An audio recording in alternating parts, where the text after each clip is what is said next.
हूँ मानसी सुदर्शन। आप देख रहे हैं सिटी न्यूज। मैं आप सभी दर्शकों का करती हूँ स्वागत। अब बढ़ते हैं खबरों की तरफ। जनपद के प्रसिद्ध लाशों के मसीहा कहे जाने वाले समाज सेवी मोहम्मद शरीफ चाचा को दिल्ली के राष्ट्रपति भवन में आयोजित कार्यक्रम में राष्ट्रपति रामनाथ कोविंद ने पद्मश्री से सम्मानित किया गया। इस खबर को जैसे ही पता चला तो उनके परिजनों में खुशी छा गई। तो वहीं इस खुशी का इजहार करने के लिए बड़ी संख्या में स्थानीय लोग उनके घर पहुंच रहे हैं और जल्द ही इस सम्मान के साथ मोहम्मद शरीफ अयोध्या पहुंचेंगे। जनपद अयोध्या के खिलाड़ी अलीबेग क्षेत्र में रहने वाले मोहम्मद शरीफ का संयुक्त परिवार है, जिसमें 20 लोग हैं।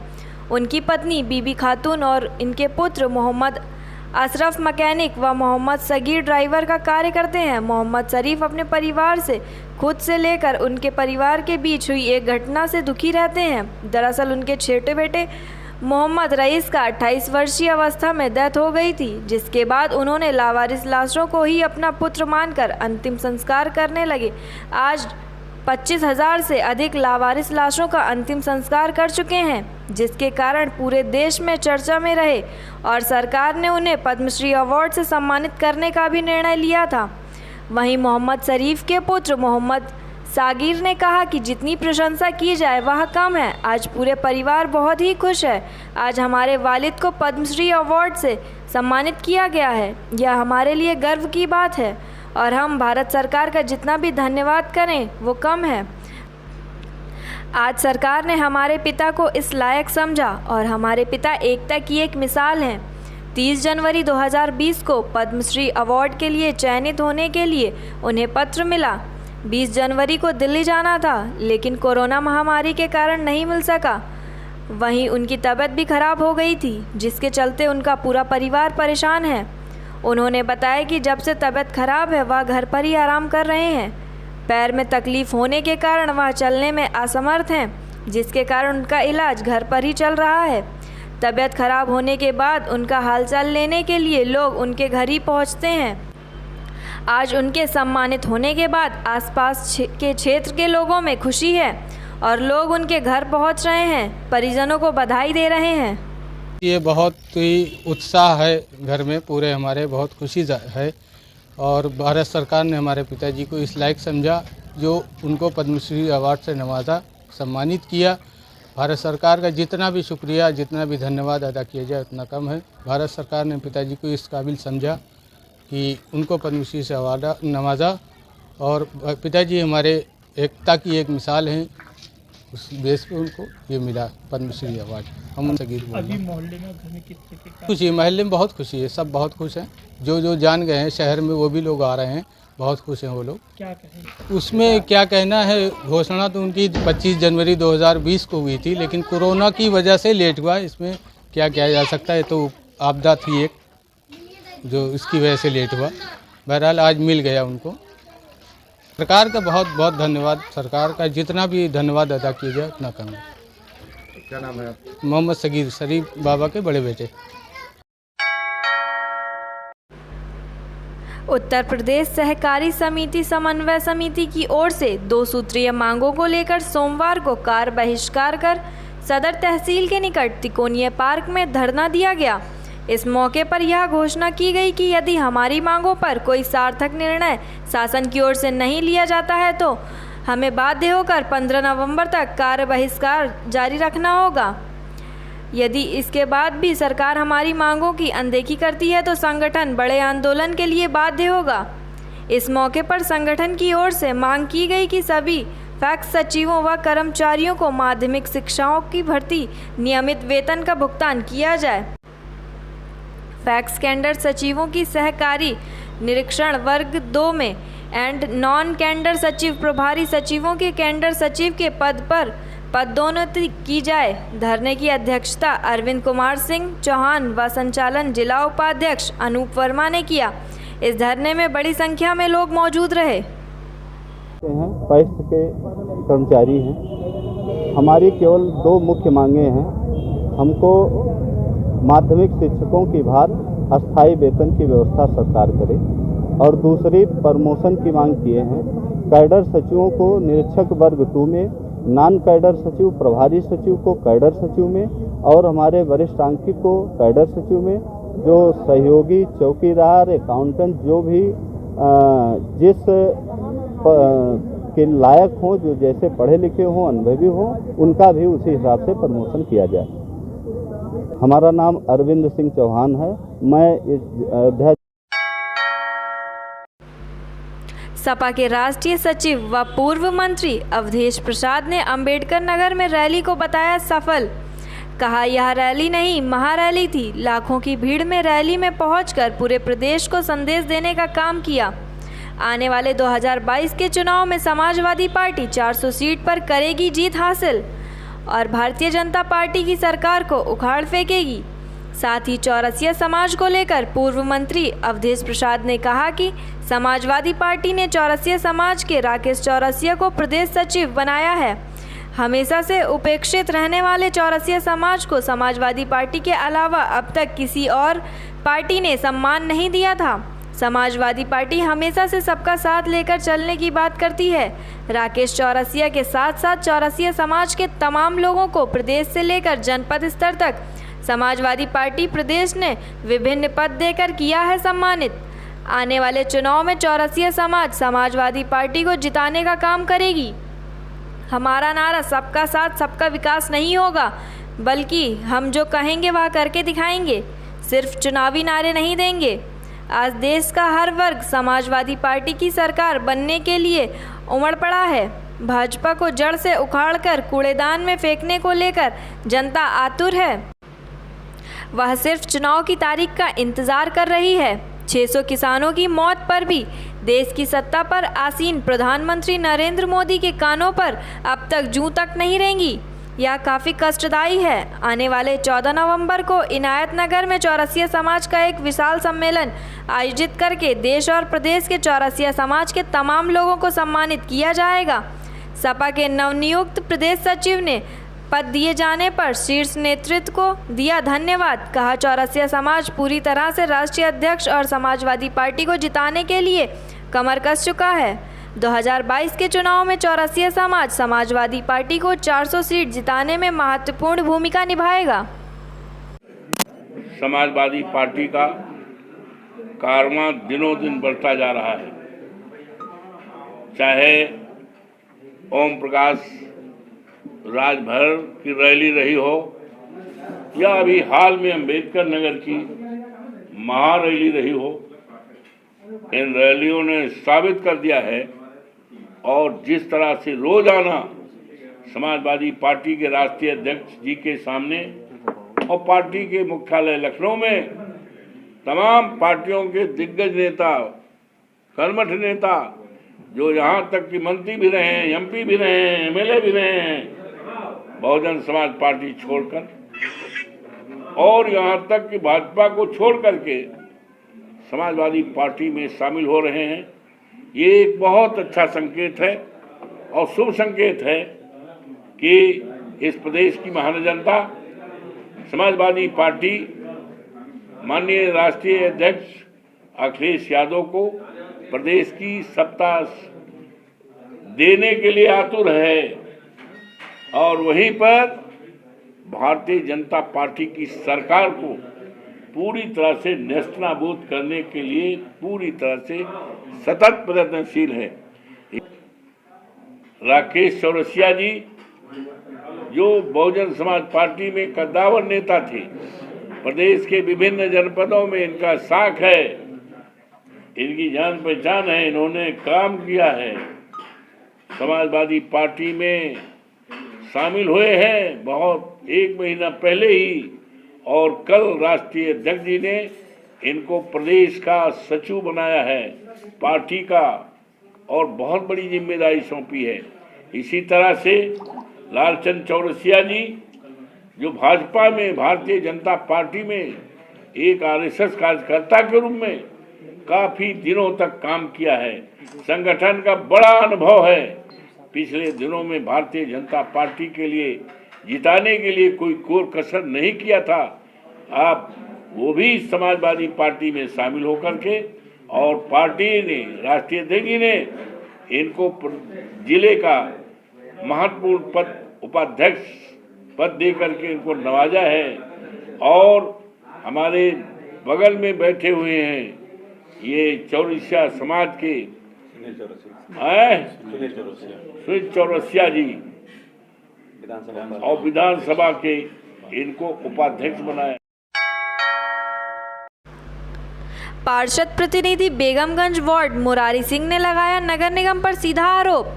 मुरारी सिंह का कहना है कि 12 तारीख को 14 कोसी परिक्रमा है और नगर निगम अब नालियों को ठीक कराने का काम कर रहा है और जिन चीज़ों का प्रयोग कर रहा है वह ईंट कच्चे हैं और ईंट में लगने वाला मोरंग बालू सीमेंट की मात्रा भी गलत तरीके से डाली जा रही है।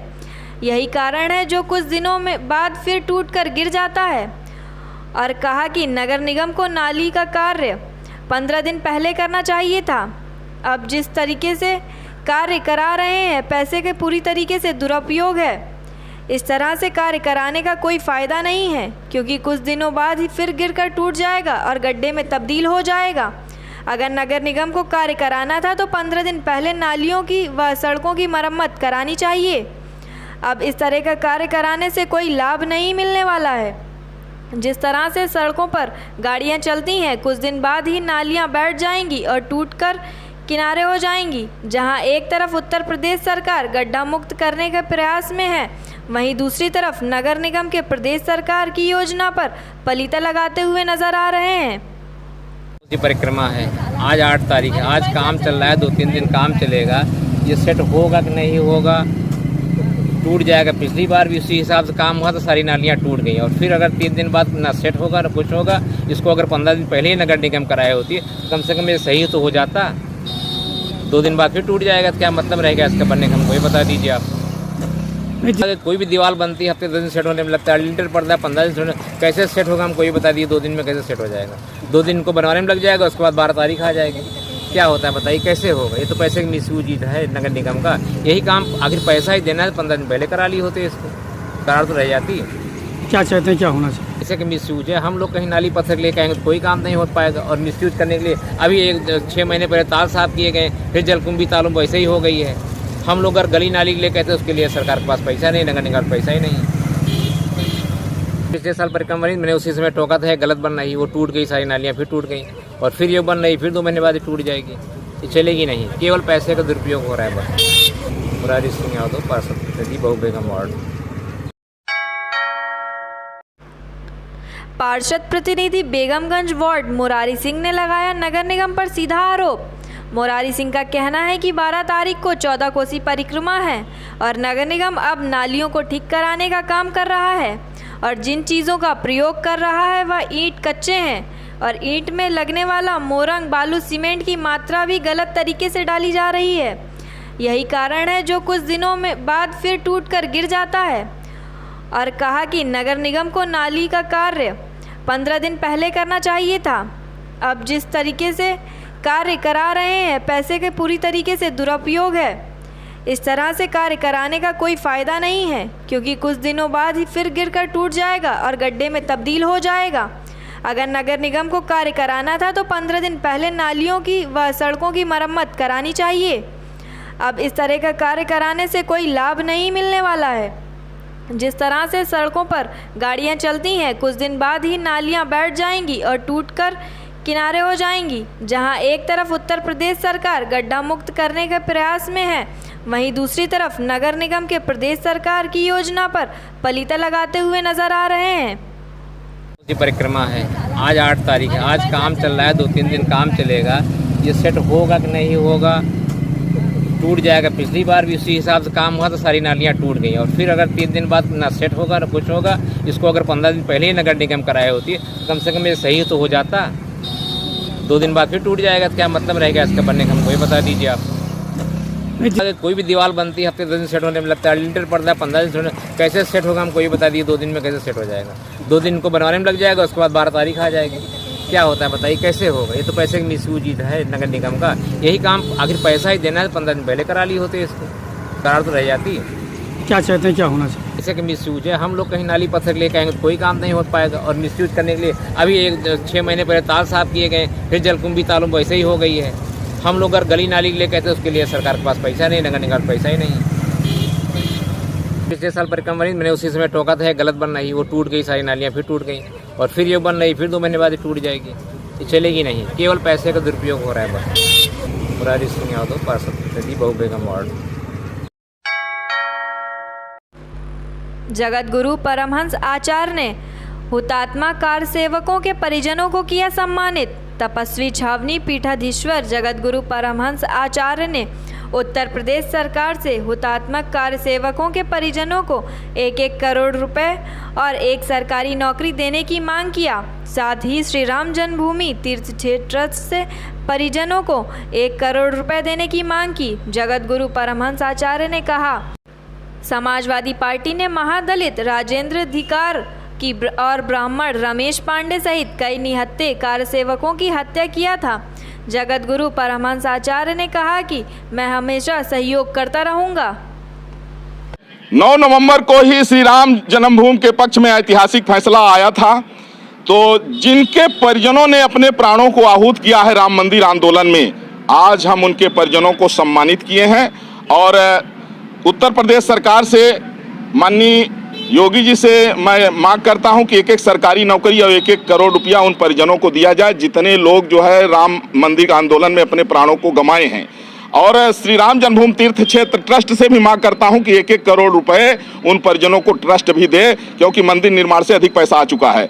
और मैं जगत गुरु परमहंस आचार्य उन परिजनों के लिए अगर जरूरत पड़ी तो मैं अनशन भी करूंगा, लेकिन उन परिजनों को सरकारी नौकरी और आर्थिक सहयोग सरकार से भी कराऊंगा, ट्रस्ट से भी कराऊंगा और मैं भी जब तक जीऊंगा उन परिजनों के साथ खड़ा रहूंगा। क्योंकि आज जो राम मंदिर बन रहा है, जो पूरे देश में खुशी है, जो अयोध्या वासियों को खुशी है, आज सबसे अधिक अगर कोई श्रेय जाता है तो उनको जाता है जिनके परिजन अपने प्राणों को गंवा चुके हैं। और मैं धिक्कारता हूं समाजवादी पार्टी को, जो महादलित परिवार की भी हत्या किया, ब्राह्मण की भी हत्या किया, लेकिन जब चुनाव आता है तब ये लोग ब्राह्मण जो है तो मीटिंग करने लगते हैं। समाजवादी पार्टी ने जो किया है जनता कभी नहीं क्षमा करेगी, लेकिन माननीय मुख्यमंत्री योगी आदित्यनाथ जी से उम्मीद है कि उन परिजनों को न्याय मिलेगा, आर्थिक सहयोग मिलेगा। और अयोध्या वासियों से भी मैं अपील करता हूं कि उन परिजनों का यथाशक्ति सहयोग करें, मदद करें, सम्मान करें।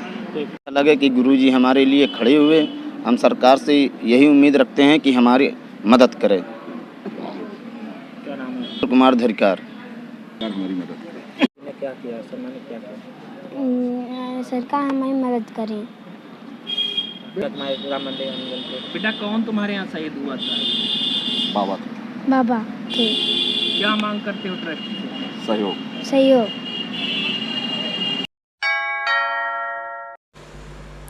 अयोध्या के संतों में संजय निषाद के बयान को लेकर उनके खिलाफ नाराजगी है। रामलला के मुख्य पुजारी आचार्य सत्येंद्र दास ने संजय निषाद के बयान को कपोल-कल्पित व झूठ करार दिया है। वहीं आचार्य सत्येंद्र दास ने कहा कि श्री राम के प्रति बयान देने वाले ऐसे व्यक्ति को बीजेपी रखती है तो बड़ा नुकसान बीजेपी का होगा, इसको पार्टी से अलग करें। उसने भगवान श्री राम का अपमान किया है। संजय निषाद समाज व पार्टी को दूषित करने वाले हैं, यह सनातन धर्म का अपमान है। अयोध्या तपस्वी छावनी जगत गुरु परमहंस आचार्य ने संजय निषाद के बयान की निंदा किया। परमहंस आचार्य ने कहा, संजय निषाद के खिलाफ कानूनी कार्रवाई होनी चाहिए। संजय निषाद मूर्ख हैं, बीजेपी संजय निषाद को पार्टी से दूर रखें। निषाद जो कहा है संजय निषाद, वो बिल्कुल झूठ है और कपोल कल्पित है और ऐसी भगवान राम के प्रति प्रकार का बयान दे रहा है। और इस समय भाजपा में वो सम्मिलित हुआ है, इसलिए इस पर भाजपा के लोगों को विचार करना चाहिए और ऐसे उल जलूल बातों को और मनगढ़ंत बातों को बोलने वाले को यदि भाजपा अपने पार्टी में रखती है तो उसका बहुत बड़ा नुकसान होगा और यह नुकसान उसको भोगना पड़ेगा। इसलिए मैं कहता हूं कि इसको तत्काल पार्टी से निकाल दें और इस पर यह जो भगवान का अपमान कर रहा है और जिस प्रकार की भाषा बोल रहा है, यह भाषा वस्तुतः हमारे सनातन धर्म के लिए अपमान है, भगवान श्री राम के लिए अपमान है और कि निषाद के यहाँ पैदा हुए थे। और इस प्रकार की जो भाषा निषाद की है वो बहुत ही गड़बड़ है, बहुत ही कष्टदायी है। और यह भाषा बोल करके समाज को जो दूषित या पार्टी को भी दूषित कर रहा है। ऐसे व्यक्ति को यदि भाजपा तत्काल इसको दंड नहीं देती, इसको निकालती नहीं है, तो भाजपा के ऊपर बहुत बड़ा यह संकट आएगा।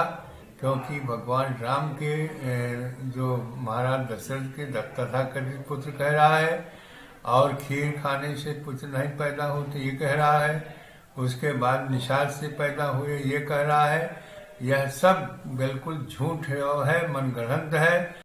मर्यादा पुरुषोत्तम भगवान श्री राम मानव मात्र के हैं, सबके हैं, लेकिन जिस तरह से मूर्खतापूर्ण बयान संजय निषाद ने दिया है उसकी जितनी निंदा की जाए उतना कम है। और इसको जो है, इस पर जो है तो कानूनी कार्रवाई होनी चाहिए। और भारतीय जनता पार्टी के शीर्ष नेताओं से भी मैं अपील करूंगा कि इस तरह के जो मूर्ख टाइप के लोग हैं, जिनको भारतीय संस्कृति और मर्यादा का जो है तो संज्ञान नहीं है, और इस तरह के जो उलझुल बयान देने वाले लोग हैं उनको पार्टी से दूर रखेंगे तो अच्छा होगा। संजय निषाद ने जिस तरह से बयान दिया है यह बिल्कुल बेहद मूर्खतापूर्ण है। और इससे पता लगता है कि संजय निषाद जो है मूर्ख ही नहीं, बल्कि यह इसके अंदर जो है एक जाहिलपन भी है, निकृष्टता भी है, जिसका वह उसके बयान से झलक रहा है। मैं जगत गुरु परमहंस आचार्य धर्माचार्य की हैसियत से भारतीय जनता पार्टी से मैं जो है निवेदन करता हूं कि इसको जो है पार्टी से जो भी इसका ताल्लुकात है उसको खत्म किया जाए। प्रसिद्ध कार्तिक मेले व रामनगरी में होने वाले 14वां 5 कोसी परिक्रमा मेले के मद्देनजर रेलवे की सुरक्षा का जायजा लेने अयोध्या कैंट रेलवे स्टेशन पहुंचे एसएसपी सौमित्र यादव ने मेले को देखते हुए स्टेशन की सुरक्षा का लिया जायजा। इस दौरान उन्होंने राजकीय रेलवे पुलिस थाने का भी किया निरीक्षण के दौरान थाने में स्थित मालखाने को भी देखा और सिपाहियों से मालखाने में रखे हथियारों को खुलवा कर भी देखा। एसएसपी रेलवे सौमित्र यादव का बयान, राम मंदिर निर्माण को देखते हुए दोनों स्टेशनों के महत्व अब बढ़ गए हैं, जिसे देखते हुए इस बार के कार्तिक व परिक्रमा मेले को देखते हुए सुरक्षा की भी अतिरिक्त व्यवस्था की जा रही है। उन्होंने बताया कि अयोध्या धाम व अयोध्या कैंट स्टेशन पर मेले में आने वाले श्रद्धालुओं की सुरक्षा के मद्देनजर मेले से पूर्व रेलवे पुलिस ने 1 बटालियन पीएससी बल, 5 दरोगा व 50 अतिरिक्त सिपाहियों की तैनाती की जा रही है। उन्होंने कहा कि 5 दरोगा में 1 महिला जबकि 50 सिपाहियों में 3 सिपाही महिला भी शामिल हैं। वार्षिक निरीक्षण के लिए आया था। ये एक रूटीन प्रक्रिया है। 1 वर्ष में हर थाने का एसपी के द्वारा वार्षिक निरीक्षण किया जाता है। उसी क्रम में मैं आया था और साथ साथ जो आगे पंचकोसी परिक्रमा और 14 कोसी परिक्रमा होनी है तो उसकी तैयारियों की भी समीक्षा करनी थी और थाने का OR भी किया गया है। ऐसा ही इसकी विवेचनाओं की समीक्षा की गई है। जैसा कि वार्षिक निरीक्षण में होता है, हम पूरे कार्यालय को देखते हैं, शस्त्र वगैरह को देखते हैं, इनकी कंडीशंस को देखते हैं कि कोई शस्त्र खराब तो नहीं है। कर्मचारियों से वार्ता की गई है, उनसे जानकारी ली गई है और उनको जानकारी दी गई है। यही सब कार्रवाई की गई। तो सर में किस तरीके से इंतजाम किए गए? चौकी अयोध्या या अयोध्या रेलवे स्टेशन को मेरे द्वारा अन्य अनुभाग के थानों से 5 SI और 50 कांस्टेबल का पुलिस बल दिया गया है। CFMD और HHMD वगैरह इनको प्रोवाइड किए जाएंगे, जिससे कि स्टेशन के प्रवेश द्वार और निकलने के द्वार पर चेकिंग की जाएगी लगातार। जो अतिरिक्त फोर्स लग रहा है वो भी सब प्लेटफॉर्म और प्रवेश द्वार और सीढ़ियों पर लगाया जाएगा। प्रयास यही रहता है कि किसी भी यात्री के साथ कोई आपराधिक घटना भी ना हो और कोई दुर्घटना भी ना हो। भीड़ अगर होती है तो उसको नियंत्रित करके ट्रेन में बिठाना और ट्रेन को चलवाना, यही सब कार्य DRP को करना। तो ये आया में देखिए, कार्यालय भवन की छत खराब है, रेलवे को लिखापढ़ी करी जा रही है। इनके छत की वजह से पानी आता है इसमें। भवन की जो जगह है वो भी कम है। तो ये सब चीज़ें तो ऐसी हैं कि जिसमें हम बहुत कुछ नहीं कर सकते, क्योंकि रेलवे को ही हमें जगह देनी है, रेलवे को ही हमारी मरम्मत करानी है। इस संबंध में रेलवे के अधिकारियों से वार्तालाप और पत्राचार किया जाएगा। बाकी बाकी यहाँ असला वगैरह बाकी सब सामान ठीक है। कर्मचारियों का मैंने नमूना भी लिया है, उनसे असला खुलवाया, बंद करवाया, तो काफ़ी लोग ठीक ठाक कर रहे हैं। और बाकी जो लोग थोड़ा कमज़ोर हैं उनको हम शुक्रवार को बुलवाते हैं, 2-2 कांस्टेबल हर थाने से आते हैं और अपनी पुलिस लाइन में उनको 1 दिन का प्रशिक्षण देते हैं। वो कार्रवाई हमारी हर शुक्रवार को होती है। आज के लिए बस इतना ही। कल फिर मिलेंगे इसी समय इसी चैनल पर। अब हमें दीजिए इजाजत। नमस्कार।